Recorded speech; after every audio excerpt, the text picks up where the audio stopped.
नमस्कार, आपण पाहताय कोकण वार्ता न्यूज. कोकण वार्ता न्यूज मध्ये आपलं सर्वांचं स्वागत. पाहुयात बातमी सविस्तरपणे.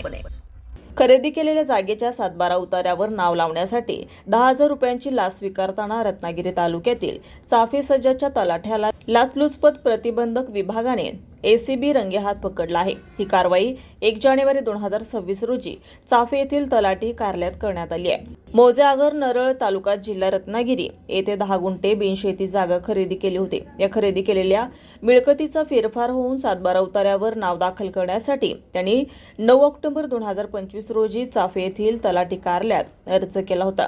हे काम करण्यासाठी आणि नाव लागलेला 7-12 आणि फेरफारची प्रत देण्यासाठी तलाठी बजरंग चव्हाण याने तक्रारदाराकडे 10,000 रुपयांची मागणी केली.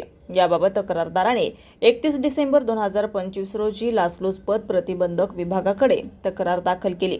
या तक्रारीची 1 जानेवारी 2026 रोजी पडताळणी करण्यात आली असता तलाठी चव्हाण यांनी लाच मागितल्याचं आणि ती स्वीकारण्याचे मान्य केल्याचं निष्पन्न झालं.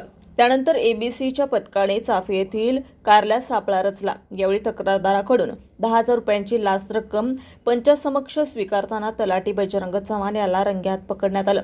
ही कारवाई पोलीस अधीक्षक शिवराज पाटील, अपर पोलीस अधीक्षक भागवत सोनवणे, सुहास शिंदे आणि उपअधीक्षक अविनाश पाटील यांच्या मार्गदर्शनाखाली पोलीस निरीक्षक मच्छिंद्र जाधव, सहपोलीस फौजदार उदय चांदणे, पोलीस हवालदार दीपक आंबेकर, श्रेया विचारे, पोलीस कॉन्स्टेबल हेमंत पवार, समिता क्षीरसागर आणि वैशाली धनवडे यांच्या पथकाने केल्या. कोणत्याही शासकीय अधिकारी किंवा कर्मचाऱ्याने लाचेची मागणी केल्यास 1064 या क्रमांकावर संपर्क साधावा असं आवाहन एसीबीने केलं आहे.